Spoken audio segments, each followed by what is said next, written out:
Si l'eau devait avoir une mémoire, elle aurait beaucoup à nous apprendre, surtout à Marseille. Elle se souviendrait qu'avant le canal, elle faisait l'objet de toutes les attentions. Depuis l'Antiquité, l'eau pouvait être rare à Marseille, surtout l'été. Les deux cours d'eau, le Jarret et l'Uvonne, devenaient souvent minces, et de nombreux puits se tarissaient.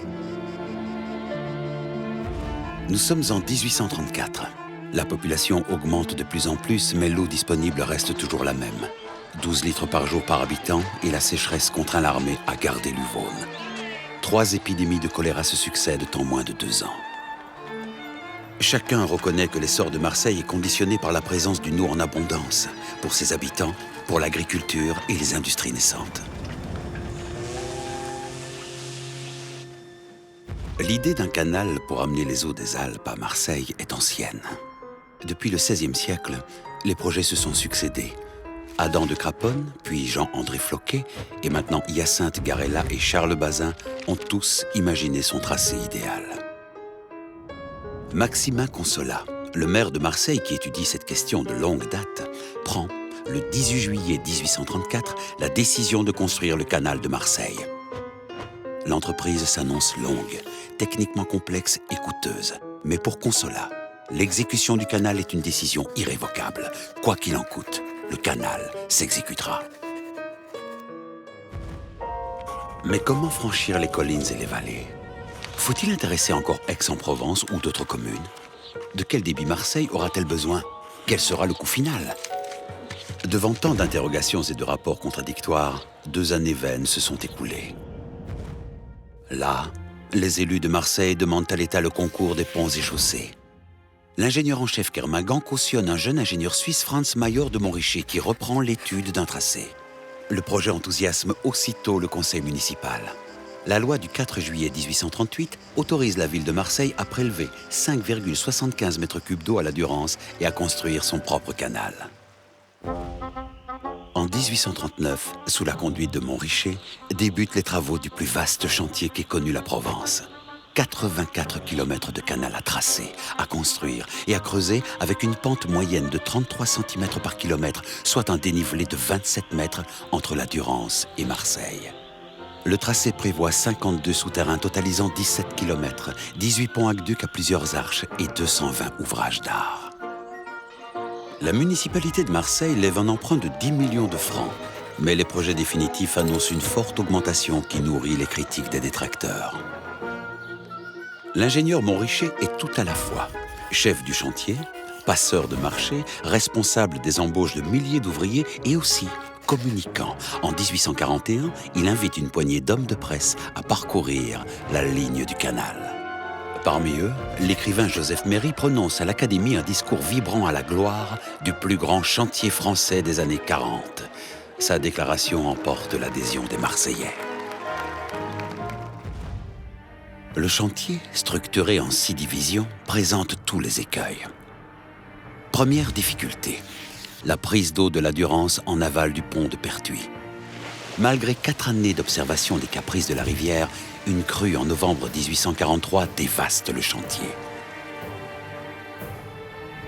Seconde difficulté, le souterrain des taillades. 3675 mètres à creuser dans des roches trop dures ou trop friables, dangereuses pour les ouvriers. Mais surtout, les premiers puits révèlent une nappe phréatique très abondante que les hommes, les chevaux et les machines les plus puissantes ne peuvent assécher. On en viendra à bout par le percement de galeries supérieures pour évacuer l'eau par gravité.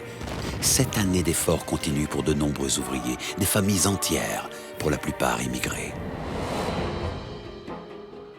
Plus en aval, le canal doit franchir la vallée de l'Arc à 82 mètres au-dessus de la rivière sur un pont aqueduc. Cet ouvrage mobilise une armada de 280 tailleurs de pierre à ses carrières et plus de 900 ouvriers pour sa construction. Le pont aqueduc de Roquefavour, qui s'inspire de l'antique pont du Gard, est le monument de tous les records. 375 mètres de long, 82 mètres 50 de hauteur, 3 rangées d'arcades, 45 000 mètres cubes de pierre taillée dont certaines pèsent 15 tonnes. 7 années d'un monumental chantier.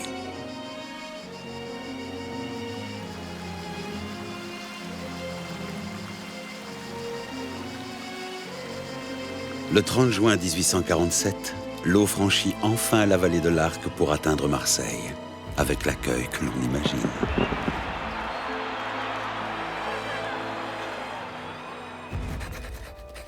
Dix ans plus tard, les élus marseillais veulent convaincre de la fin de la pénurie d'eau en consacrant les efforts accomplis sous forme d'apothéose monumentale. C'est ainsi que sous Napoléon III, la ville de Marseille réunit sous le nom de Palais Longchamp le château d'eau, le musée des Beaux-Arts et le musée d'histoire naturelle. L'œuvre est signée de l'architecte Espérandieu. Au pied de trois allégories féminines, la Durance, le blé et la vigne, l'eau se déverse sous les sabots de 4 taureaux et s'écoule en cascade dans 2 bassins successifs pour s'offrir aux habitants de Marseille et de la Provence.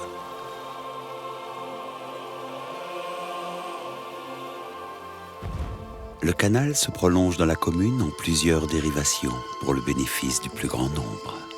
Sur les hauteurs, les Bastides profitent de sa générosité. Jardins et cultures sont irrigués au point de transformer le paysage par l'exubérance des feuillages qui fournissent une ombre rafraîchissante l'été. L'eau, désormais en abondance, est chargée des limons de la Durance. Montrichet avait bien prévu l'aménagement de bassins de décantation, mais ils se remplissent rapidement de vases. D'autres bassins de plus grande contenance sont progressivement aménagés à Réaltor et à Saint-Christophe afin d'offrir une meilleure qualité de l'eau. Puis enfin, à Saint-Barnabé. L'énergie produite par l'eau profite aux usines qui se sont installées à proximité du canal. On en dénombre plus de 90 au tournant du siècle. Mais les eaux industrielles retournent au canal avec de graves risques de pollution. La municipalité décide donc de séparer en 2 le réseau d'eau. L'un pour l'industrie et la voirie, l'autre pour la consommation des habitants. Le pavillon de partage des eaux, où chute la vie, préfigure le réseau de distribution moderne du XXe siècle, où la qualité importe autant que la quantité. Désormais, l'eau coule en abondance à Marseille. En ce début de siècle, pas un boulevard, pas une rue, pas un immeuble n'échappe aux travaux d'adduction. Si les habitants s'habituent à voir l'eau disponible dans les étages, les fontaines, quant à elles, continuent de recevoir confidences et bavardages. Ah, si l'eau de Marseille devait avoir une mémoire, elle pourrait nous conter bien des histoires.